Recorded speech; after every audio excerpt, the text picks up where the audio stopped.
अस्सलाम वालेकुम। दोस्तों, बकरीद आने वाली है। बहुत से लोग इसे ईद उल अज़हा भी कहते हैं और कुछ ईद उज़ ज़ुहा भी कहते हैं। अच्छा, असल लफ्ज़ है क्या? ईद उल अज़हा है या ईद उज़ ज़ुहा? दूसरा, मॉनसून का मौसम है। अब इस मॉनसून में मूसलाधार बारिश होती है। ये मूसलाधार बारिश क्या है? भाई, बारिश तो पता है, धार भी चलें पता है, ये मौसला क्या है? आज हम इन्हीं पर बात करेंगे।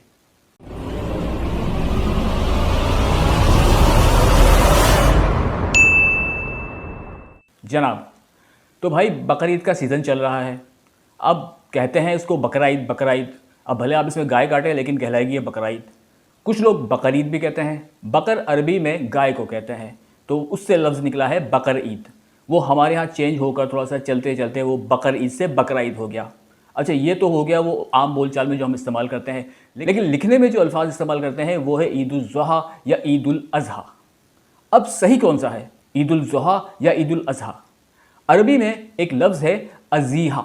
अज़ीहा का मतलब है कुर्बानी। अज़ीहा से निकला अज़हा, ईद उल अज़हा यानी कुर्बानी की ईद। असल ये लफ्ज़ है ईद उल अज़हा। उम्मीद है आप फ़र्क समझ गए होंगे। अच्छा, चलते चलते हम आपको ईद का मतलब भी समझा दें। ईद का क्या मानी है? अरबी में एक लफ्ज़ है औद, आइन के ऊपर ज़बर, औद। औद का मतलब है लौटना, वापस आना, पलटना। इसे ईद इसलिए कहा जाता है कि ये हर साल चूँकि आती है, पलट कर आती है, बार बार आती है, बल्कि दो मरतबा आती है, तो इसे ईद का नाम दिया गया है।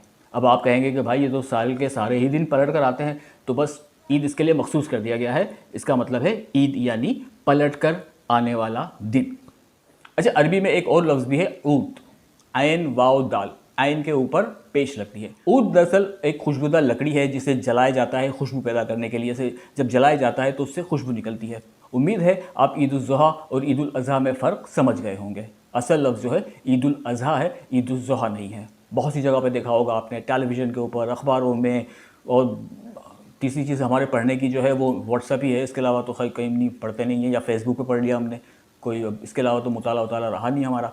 तो वहाँ पर भी आपने जो वही देखा होगा, ईद उल अज़हा या ईद उल ज़ुहा। अब हम बात करते हैं मूसलाधार बारिश की। आपने हावन दस्ता देखा होगा, कूटने उटने में काम आता है। ये तो होता है छोटा सा। एक होता है बड़ा। शायद आपने फिल्मों या ड्रामों में देखा हो कि कुछ ख़वातीन या मर्द भी खड़े होकर कूटते हैं। उस कूटने के लिए कुंडी जैसा बड़ा होता है, इसमें कुछ तंबाकू है या अनाज या कुछ डाल के उसको कूटा जाता है, उसे पीसा जाता है। उसे पीसने के लिए या कूटने के लिए एक बड़ा सा डंडा होता है, उसे कहते हैं मोसल। शायद आपने ये मुहावरा सुना हो कि ओखली में सर दे दिया तो मोसलों से क्या डरना। ओखली उसी कुंडी को कहते हैं जिसके अंदर वो चीज़ पीसी जाती है, और मोसला वही होता है जो कूटने का होता है। तो मुहावरे का मतलब ये है कि अगर आपने उस कुंडी या उस बर्तन के अंदर आपने सर दे दिया अगर, तो फिर आप मूसलों से ना डरें, क्योंकि अब वो ऊपर आपको पड़ेगा एक। ये उस मौके पे इस्तेमाल होता है कि जब आप कोई मुसीबत का या परेशानी का रास्ता चुनते हैं, तो फिर लोग ये कहते हैं कि अब तुमने चूँकि परेशानी का रास्ता चुन लिया है तो परेशानियों से घबराना नहीं, क्योंकि परेशानियाँ तो आएंगी।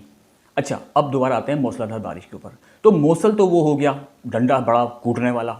मूसलाधार बारिश को मूसलाधार बारिश इसलिए कहा जाता है कि जब बहुत तेज़ बारिश होती है तो बारिश के बड़े बड़े कतरे हमारे जिस्म पर आकर लगते हैं, स्ट्राइक करते हैं बाकायदा। मतलब ऐसा लग रहा होता है कि कंकरियाँ मार रहा है कोई।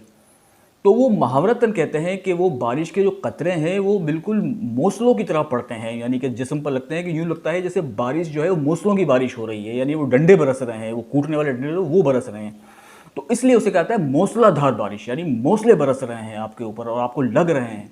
उम्मीद है आपको ये वीडियो पसंद आई होगी। पसंद आई तो हमारे चैनल को लाइक करें, सब्सक्राइब करें और शेयर करें। ये मालूमात है दूसरों को बताएं ताकि उनको पता चले और उनकी भी उर्दू आपकी तरह बेहतर हो जाए। ये एक छोटी सी कोशिश थी। अगर आपको ये वीडियो पसंद आई तो हमें कमेंट में ज़रूर बताइएगा, ताकि हम आइंदा भी उर्दू के बारे में कुछ ऐसी वीडियो बनाएं जो बड़ी इन्फॉर्मेशन हो, मालूमाती हो। क्योंकि उर्दू में इतनी गलतियां कॉमन हो चुकी हैं कि हमें पता ही नहीं चलता कि सही लफ्ज़ क्या है, गलत लफ्ज़ क्या है। तो यहाँ बैठ के थोड़ा सा डिस्कशन कर लेंगे। आप भी हमें अपनी राय दें, मैं भी कुछ वीडियो बनाता हूँ, इस तरह कुछ आप सीख जाएंगे, कुछ मैं भी सीख जाऊँगा। इजाज़त दीजिए, अल्लाह हाफ़िज़।